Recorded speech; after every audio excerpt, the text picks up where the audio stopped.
우리 사회의 인간성의 바닥이 이제 여기저기서 실체를 드러내며 터져나오는 것 같다. 이 패배감과 열등감은 어디서부터 기인한 걸까? 나는 절대 한사코 1만큼의 손해도 볼 수 없어. 나에게 피해를 조금이라도 준다면 상대방에게는 10배, 100배로 갚아줄 거야. 어디 건들기만 해봐라. 라고 하는 가시돋친 마음으로 살아가는 사람들이 너무 많다. 그런 사람들이 운전하다가 목숨을 걸고 싸우고 가해 학부모가 되어서 자신의 자식 문제를 성찰하기보다는 궁지에 몰린 쥐새끼처럼 상대방 선생님의 티끌이라도 발견된다면 그걸 물어뜯어서 골로 보내버리겠다는 악의 이빨을 바득바득 갈고 있다. 학부모에게 아동학대 등으로 고발되어 시달리다가 목숨을 뒤로한 선생님들의 사연들을 보면 사건의 발단이 처음 선생님과 아이의 갈등에서 비롯되어 선생님이 일방적으로 아이에게 부당한 대우를 했거나 차별을 하여 그 학부모가 화가 나서 선생님을 괴롭히게 된 사건이 절대 아니다. 아이가 먼저 문제를 일으켰고 그 문제에 대해서 선생님이 훈육하는 과정이나 해결해 가는 과정에서 가해자로 지목된 아이의 부모가 그것을 조금도 인정하지 못하고 되치기를 하기 위해서 선생님을 타겟 삼아 선생님이기에 꼼짝 못하는 부분들을 약점으로 움켜쥐고 누가 봐도 말도 안 되는 일에 고발자의 우월한 신분을 무기로 법을 이용해서 어디 한번 죽어봐라. 감히 내 아이를 건드려? 나의 자존심을 상하게 한 죄로 아주 분이 풀릴 때까지 잘근잘근 씹어주마. 라는 악의 마음이 그 학부모라는 인간에게 가득 차게 된 것이다. 사실은 수긍하기 어려우나 그 일로 자신들이 쪽이 팔렸건 아이가 집에 와서 징징대서 피곤했건 간에 100번 양보해서 문제아이의 학부모가 받았다고 주장하는 피해를 인정한다고 쳐도 그 피해에 비해 선생님에게 가한 보복은 그 대가로는 절대 등치시킬 수조차 없다. 가히 몇백 몇천 배의 형벌을 문제의 부모가 선생님을 향해서 쏟아내는 것이다. 이 불합리하고도 정신상태 이상한 보복심은 어디서 오는 걸까? 이게 단지 초등학생 자녀를 둔 부모에게서만 나타나는 희귀한 현상이겠는가? 결혼을 해서 애를 낳은 사람에게만 나타나는 현상일까?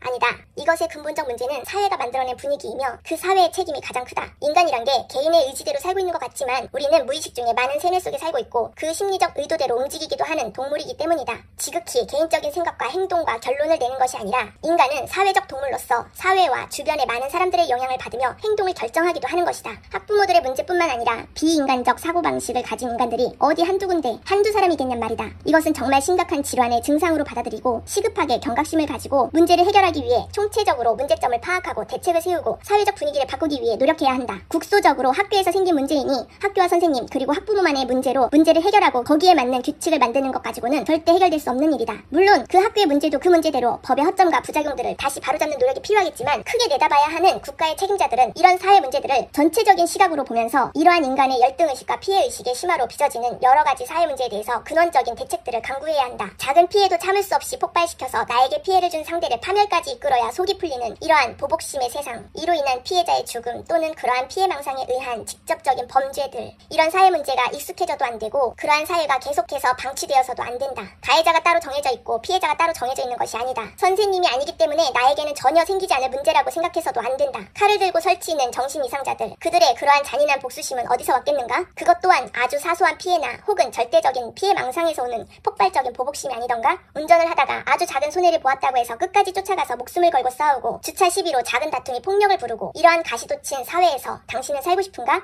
그저 남의 일 같은가? 그저 나보다 성격 더러운 누군가만의 문제가 아닌 것이다. 선생님을 죽음으로 몰고 갈 때까지 괴롭혔던 학부모에 대해 비난을 하는 사람들, 물론 나도 비난하고 있지만 그런 비난하는 나조차도 어딘가에서 작은 손해를 보았을 때 내가 입은 손해보다 더 많은 화가 내 속 안에서 생겨날 수도 있는 것이다. 이것은 당신에게도 얼마든지 생겨날 수 있는 것이다. 그렇다면 우리는 왜 이렇게 된 걸까? 왜 우리는 작은 손해도 참을 수 없이 되어버렸을까? 왜 작은 손해와 피해를 웃으며 넘기거나 대수롭지 않게 넘길 수 있는 그러한 마음의 여유가 왜 우리에게서 없어진 걸까? 따지고 보면 정말 별일 아닌 것에 왜 우리는 스스로의 존엄성도 파괴해가면서 누가 더 악마같이 못됐느냐, 누가 더 무섭게 굴어서 센 모습을 보이느냐에 따라 마치 그것이 승리인 줄 착각하게 된 걸까? 나에게 그러한 일이 닥치기 전까지는 누구나 자기 자신은 관대한 사람이며 좋은 사람이라 스스로를 생각한다. 그래서 남의 잘못한 일에 거침없는 비판도 할 수 있고 마치 청렴한 사람인 것처럼 타인의 비위에 대해서 거침없이 입바른 소리도 할 줄 안다. 내가 억울해지기 전까지는, 내가 피해를 입기 전까지는.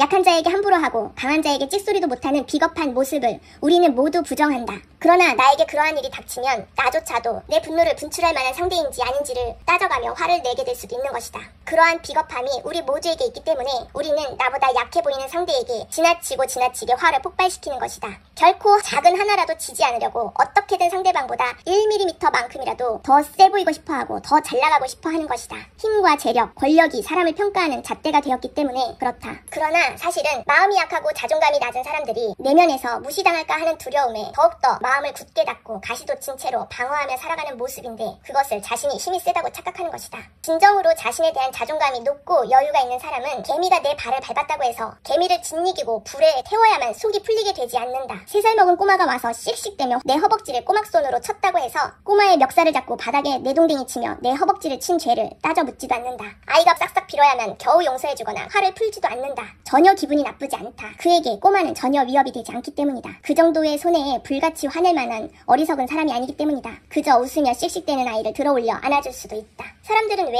그렇게 자신보다 조금이라도 약해 보이거나 어떤 면에서 자기 자신이 상대방보다 입장이 유리하다고 생각되면 그렇게 가차없이 밟아서 내동댕이를 치려고만 할까? 그러한 과도한 행위가 오히려 자신의 못남을 드러냄을 깨달아야 그 부끄러움을 알고 생각을 바꾸던지 아니면 자신의 심수를 속으로 삭히던지 할 텐데 말이다. 힘센 쪽에 편을 들어 약자를 비웃지 말고 나보다 약한 사람에게 도움을 주려고 해야 한다. 적어도 길을 가다 누군가 일방적으로 맞고 있다면 나서서 싸움을 말릴 용기가 나지 않더라도 적어도 때리고 있는 사람 옆에 가서 잘하고 있다며 어깨를 주무르고 싸바싸바 하지는 말아야 하는 것이다. 역사적으로 그랬던 인간들이 두고두고 욕을 먹는 게 친일파인 것이다. 내가 나서서 싸움을 말릴 수 있으면 좋겠지만 그럴 용기가 차마 없다면 맞고 있는 이를 걱정하며 신고라도 해야 하는 것이고 가해자가 사라졌을 때라도 달려가서 피해자를 부축할 수 있어야 하는 것이다. 그마저도 할 수 없다면 마음만으로라도 피해자의 편을 들어야 하는 것이다. 내가 누군가를 도울 수 있는 위치가 좋은 것이다.